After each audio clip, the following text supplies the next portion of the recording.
আমি অসম কেয়াৰৰ অধীনত বাহিৰত থকা আমাৰ অসমীয়া ভাই ভণ্টি দেউতা মাসকলক আমি মাহেকীয়াকৈ এটা ষ্টাইপেণ্ড দিয়াৰ কথা আছিলে 3 মাহলৈকে যাতে তেওঁলোকে অসমলৈ ঘূৰি নহাকৈ নিজৰ নিজৰ বৃত্তিত বা ব্যৱসায়ৰ লগত জড়িত হৈ পৰিব পাৰে।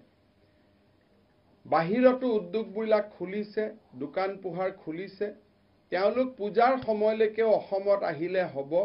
তৎকালীনভাৱে অসমত আহি 14 দিন কোৱাৰেণ্টাইন বেমাৰ কঢ়িয়াই অনা বহু বেছি তাত মোৰ মতেদি উদ্দেশ্য লুকাই নাথাকে। সেইবাবে মই তেওঁলোকক আজি অহাত কোনো বাধা নাই, আপোনালোক আহিব, কিন্তু অনুৰোধ থাকিব যে অলপ লাহে লাহে আপোনালোক আহক, নহলে আমি কোৱাৰেণ্টাইন কৰাৰ বাবে অসমত হোটেলো নাই, অনুষ্ঠানো নাই, গোটেই অসমখন এখন অৰাজকতা পৰিৱেশলৈকে গুচি যাব। সেইকাৰণে আপোনালোকে লাহে লাহে বেটছ বাই বেটছ আপোনালোকে আহি থাকক। অসম কেয়াৰত বৰ্তমানলৈকে 3,61,170 জন লোকক আমি 2,000 টকাকৈ আগবঢ়াইছিলোঁ। 72 কোটি 23,40,000 টকা ইতিমধ্যে আমি মুকলি কৰি দিছোঁ।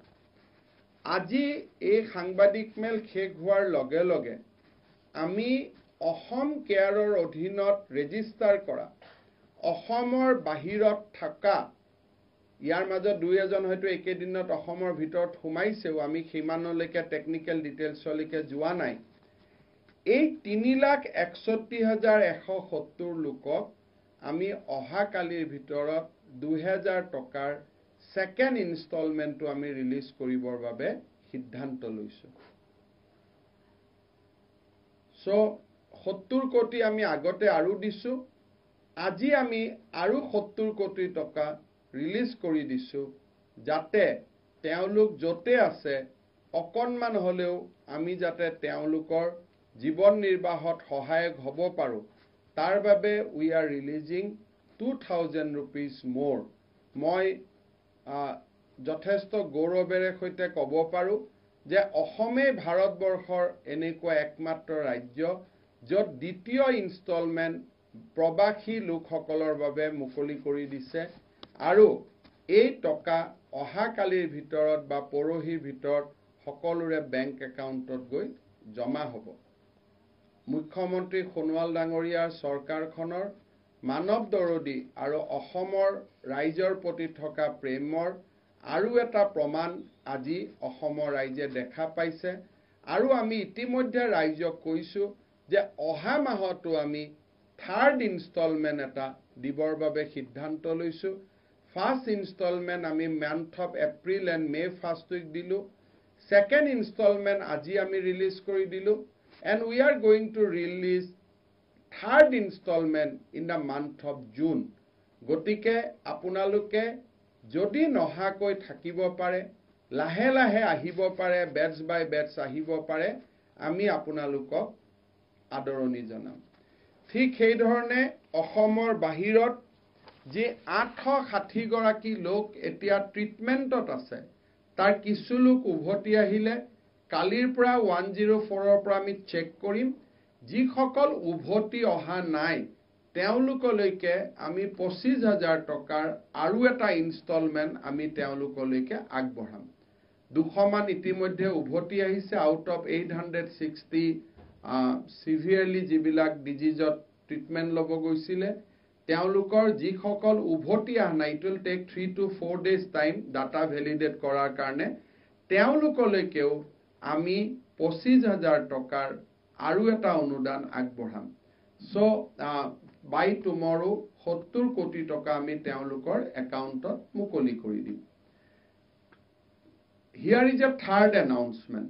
আৰু এটা মই এনাউন্স কৰিব খুজিছোঁ যে বহুখিনি লোকে তেওঁলোকৰ একাউণ্ট নম্বৰ নাই, বেংক একাউণ্ট নাই, ফোন নম্বৰ নাই আদিৰ কাৰণে এই পুঁজিটো পোৱা নাই বুলি আমাক জনাইছে। গতিকে স্থানীয় বিধায়কসকলে, লোকেল MLA সকলে বা লোকেল ডেপুটি কমিশনাৰ বা লোকেল SDC মহকুমাধিপতি তেওঁলোকে যদি আমাক কিবা তালিকা দিয়ে যে মোৰ অঞ্চলৰ অমুকজন লোক বাহিৰত আছে, অমুক নম্বৰ বেংক একাউণ্টত টকা জমা দিলে তেওঁ পাব আৰু তেখেতৰ যোগাযোগৰ ঠিকনা এইটো, আমি এখন ফৰ্ম বনাইছো, সেই ফৰ্মখন যদি উপযুক্তভাৱে ফিল আপ কৰি দিয়ে তেতিয়াহ'লে অসমৰ ভিতৰৰ পৰাও যদি আমালৈকে অনুমোদন আহে আমি তেনেকুৱা লোককো এই আঁচনিত অন্তৰ্ভুক্ত কৰি ল'ম। এতিয়ালৈকে আমাৰ প্ৰচেছটো আছিলে যে আমি তেওঁলোকক পোনে পোনে ফোন কৰোঁ, একাউণ্ট নম্বৰ লওঁ, ডিচিয়ে ভেৰিফাই কৰে আৰু আমি পুঁজি মুকলি কৰি দিওঁ।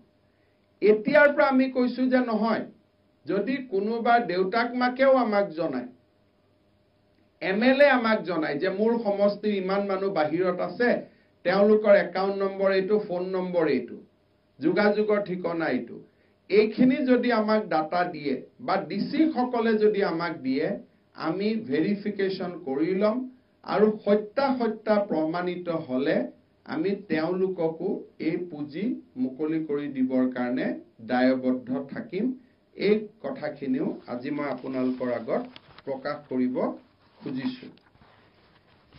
ইয়াৰ পিছত দুটা সৰু কথা আমি ক'ব খুজিছোঁ যে অহা পৰহিৰ পৰা বা চৌথা দিনাৰ পৰা কালাপাহাৰত থকা আমাৰ চিকিৎসালয়খন গুৱাহাটী মেডিকেল কলেজৰ NXC হস্পিটেল হিচাপে কাম কৰা আৰম্ভ